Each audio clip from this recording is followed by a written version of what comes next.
সালাউদ্দিন আহমেদ আজকে বলে রাখি উনি পরবর্তী মহাসচিব হবে। আজকে বলে রাখলাম বিএনপির মহাসচিব হবে। আপনি দেখবেন রয়ের সেট গুলো দেখবেন, সালাউদ্দিন আহমেদ ভারতে থাকে, এখান থেকে তাকে ধরে নিয়ে যায়, কিচ্ছু করে না, কিন্তু জাস্ট অ্যাঙ্গেল গুলা মিলান আপনি। কিন্তু ইলিয়াস আলীকে ধরার পরপরই গুলি করে মেরে যমুনায় ফালাইয়া দেয়, ফোন করে বলে অপারেশন সাকসেসফুল। রুমিন ফারহানাকে সেলুট মারে। বুঝেন নাই? আরেকটু বুঝাইয়া দিই, কারণ রুমিন ফারহানার হাতে ইসকনের ফিতা, গলায় ইসকনের ফিতা, লিয়াজু করে চলে, এরা অনুপ্রবেশকারী। এখন বললে একটু চাপে পড়তে হয়, কিন্তু যে বিএমপি এজেন্টের ব্যবস্থা করতে পারে নাই, হে বিএমপি এখন সাঁদাবাজি মানে কত প্রকার ও কি কি তারা এখন আরম্ভ করছে। জনগণ এটাকে ভালো চোখে দেখে না। আসসালামু আলাইকুম রহমতুল্লাহ। আঙ্গ ক্যাপ্টেন মারুফ রাজাকে ধন্যবাদ এবং সালাম। আসসালামু আলাইকুম রহমতুল্লাহ। আমার কথা যেটা আর কি, 18 সালে নির্বাচন হয়েছিল, তখন তো ওই জোট নির্বাচন হয়েছিল। তো ডক্টর কামাল তো আসিল বিএনপির বড় নেতা, নষ্ট বিএনপির বড় নেতা আসিল ডক্টর কামাল। তো তখন বিএনপির সাথে জামাতে জড়ে গেছে। আমি একটা দলকে অন করি, আমি বিএনপি করি না, বাস্তবতা তাই। তো আগের দিন আপনার 18 সালে নির্বাচনের একদিন আগে বিএনপির নেতা কর্মীরা আমাদের কাছে আসছে, আসি বলছে ভাই আমরা তো এজেন্ট দিতে পারতাম না আমার কেন্দ্রের মধ্যে, আপনারা যদি আমাদের এজেন্টটা ব্যবস্থা করে দেন। তো পরে আমরা এজেন্টের ব্যবস্থা আমরা করছিলাম। আমাদের এইখানে নমিনেশন দিয়েছিল বিএনপি থেকে। তো আমরা নমিনেশন, ওনারা বিএনপির নমিনেশনের এজেন্টটা আমরা ব্যবস্থা করে দিছি। এখন দেখা গেছে রাত্রে তো আচ্ছা নিশি রাত্রে ভোট হয়ে গেছে, সকালবেলার এজেন্টের এমন প্রয়োজন হয় না। এখন হে বিএনপি আজকে তারা এমন অবস্থা সৃষ্টি করতেছে জায়গায় জায়গায়, যে বিএনপি এজেন্টের ব্যবস্থা করতে পারে নাই, হে বিএনপি এখন সাঁদাবাজি মানে কত প্রকার ও কি কি তারা এখন আরম্ভ করছে। জনগণ এটাকে ভালো চোখে দেখে না। আমরা আমরা বিভিন্ন জায়গাতে বলি ভাই আপনারা এগুলা করিয়েন না। জনগণ একবার ফেসিস উনি হাসিনার সময়ে বহুত কষ্ট করছে, বহুত মানুষের কষ্ট দিছে, আর কষ্ট দিয়েন না। কিন্তু এরা তো ধর্মের সুরে ধর্মের কাহিনী, এরা কার কথা কে শুনে। এখন বিষয়টা হলো, আজকে দেখলাম যে বিভিন্ন কথাবার্তা স্থানীয় সরকার নির্বাচন আগে হবে না জাতীয় সরকার নির্বাচন আগে হবে। এখন ভাই আমাদের এই ভোটার এলাকাতে ভোটার করতেছে, দেখা গেছে সপ্তাহে 2 দিন আগে একজন সরকারি কর্মকর্তাকে দিছে এখানে দায়িত্ব বড় অফিসে। দেখা গেছে হে 1 ঘন্টা 2 ঘন্টা থাকে। মানুষের দুর্ভোগের শেষ নাই, মানুষ এত কষ্ট করতেছে। এখন আমাদের প্রয়োজন হলো আগে একটা স্থানীয় সরকার নির্বাচন দিই, মানুষের সেটিং করে দিলে মানুষের দুর্ভোগটা কমবে। কি বিএনপি কেন এটা তো বিরোধিতা করতেছে, আমি স্যারের কাছে এই বিষয়টা তো জানতে চাই। এখানে আমাদের মনে হয় একটা বিষয় এটা, যে নির্বাচন কমিশন সংস্কার আইনে এখন মনে হয় একটা ধারা আনছে যে চেয়ারম্যান হইতে হলে ডিগ্রি পাস হতে হবে।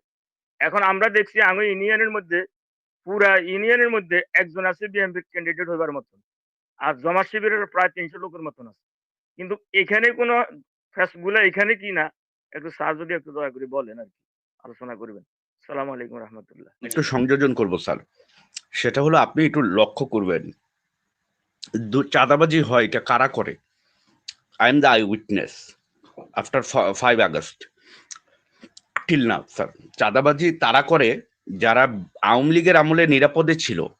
চাঁদাবাজি তারা করে, আমি ফিল্ড ইনফরমেশন দিচ্ছি আপনাকে। সূর্য যেমন পূর্ব থেকে পশ্চিমে যাওয়া ছাড়া ভিন্ন কিছু হবে না, এই ফিল্ড ইনফরমেশনটা কখনো ভুল হবে না। এটা আমার সাইডের ইনফরমেশন। যারা আওয়ামী লীগের বিআই আত্মীয় মামা ভাইগনা, তারা আওয়ামী লীগ থাকলে বিএনপিকে শেল্টার দেয়, বিএনপি আসলে এখন আওয়ামী লীগকে শেল্টার দিচ্ছে। চাঁদাবাজিটা তারাই করে। যাদের কোনো সুনির্দিষ্ট পেশা নাই, শুধু রাজনীতি করে, তারা চাঁদাবাজি করে। এদের একটাকেও আপনি কোনোদিন পাবেন না এরা কোনো হরতালে গিয়ে গুলি খাইছে, পাবেন না। এরা গুলি খায়নি কখনো, একটা বাড়িও খায়নি। এরা ফোন দিয়ে কনফার্ম হয় যে এখানে কোনো ঝামেলা হবে না, এরপরে গিয়ে এটা 2 মিনিটে একটা ছবি তুলে রাজনীতি শেষ করে দেয়। তারাই চাঁদাবাজি করে এবং চাঁদাবাজি হয়। এবং এরা আওয়ামী লীগের আত্মীয় স্বজন এবং বিএনপির ভিতরে থাকা ওই ভাইস ভার্সা আত্মীয় স্বজন তারাই চাঁদাবাজি করে, যারা কখনো প্রাণ দেয়নি। একটা ছোট্ট উদাহরণ দেই, এই প্রশ্নটা আমি বারবার করব, সেটা হলো সালাউদ্দিন আহমেদ আজকে বলে রাখি উনি পরবর্তী মহাসচিব হবে, আজকে বলে রাখলাম বিএনপির মহাসচিব হবে। আপনি দেখবেন রয়ের সেট গুলো দেখবেন, সালাউদ্দিন আহমেদ ভারতে থাকে, এখান থেকে তাকে ধরে নিয়ে যায়, কিচ্ছু করে না, কিন্তু জাস্ট অ্যাঙ্গেল গুলা মিলান আপনি। কিন্তু ইলিয়াস আলীকে ধরার পরপরই গুলি করে মেরে যমুনায় ফালায় দেয়, ফোন করে বলে অপারেশন সাকসেসফুল। আপনাকে এটা মাপতে হবে যে ঔষধের মাত্রা কতটুকু, রিয়েকশন কত সিভার্টে চলতেছে, রঞ্জন কত, এটা মানতে হবে, বোর বা ক্যালিবার কত সেটা বুঝতে হবে। এখানে রহস্যটা কি, রহস্যটা আরেকটু সূক্ষ্মভাবে বলি, সেটা হচ্ছে চৌধুরী আলমকে র্যাব নিয়ে মেরে ফেলে, কিন্তু রুমিন ফারহানাকে সেলুট মারে। বুঝেন নাই? আরেকটু বুঝাইয়া দিই, কারণ রুমিন ফারহানার হাতে ইসকনের ফিতা, গলায় ইসকনের ফিতা, লিয়াজু করে চলে, এরা অনুপ্রবেশকারী। এখন বললে একটু চাপে পড়তে হয়, কিন্তু সত্যি কথা এটা, মেজর আক্তার কি বিএনপির মধ্যে ছিল না? মান্নান ভুইয়া কি বিএনপির মধ্যে ছিল না? শামশের মবিন কি বিএনপির ভিতরে ছিল না? এরাই তো স্যাবোটাজার। মুইনু আহমেদের মতো একটা বাস্টার্ডকে কারা সেনাপ্রধান বানাইছে, সে সরাসরি বিডিআর বিদ্রোহে হত্যাকাণ্ড ঘটাইছে। এটা তো ট্রু। যদি মুইনু আহমেদ সেনাপ্রধান না হইতো আমার 57 জন হিরো মারা যাইতো না। ইটস কোয়াইট ফিজিবল, এটাই তো সত্যি। সুতরাং এরা সেট গুলো দিতেছে। এখন আমি যেটা বললাম যে আগামী মহাসচিব কে হবে সেটা টাইম বলে দেবে, বাট আমার এই প্রশ্নটা সারা জীবন থাকবে। সালাউদ্দিন আহমেদকে ভারতে নিরাপদে রাখা হইল, কিন্তু ইলিয়াস আলীকে আজ পর্যন্ত ফেরত দেওয়া হইল না।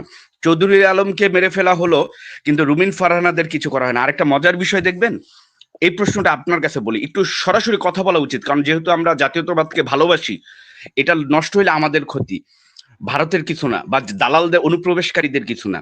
লক্ষ্য করবেন যে ইকবাল হাসান মাহমুদ টুকু ভারতের উগ্র হিন্দুত্ববাদী নিউজ পোর্টালে গিয়ে ইসলাম মুসলমান জামাত ইসলামকে করুক, এটা আমার বিষয় না, কিন্তু মুসলমান ইসলাম সহ সে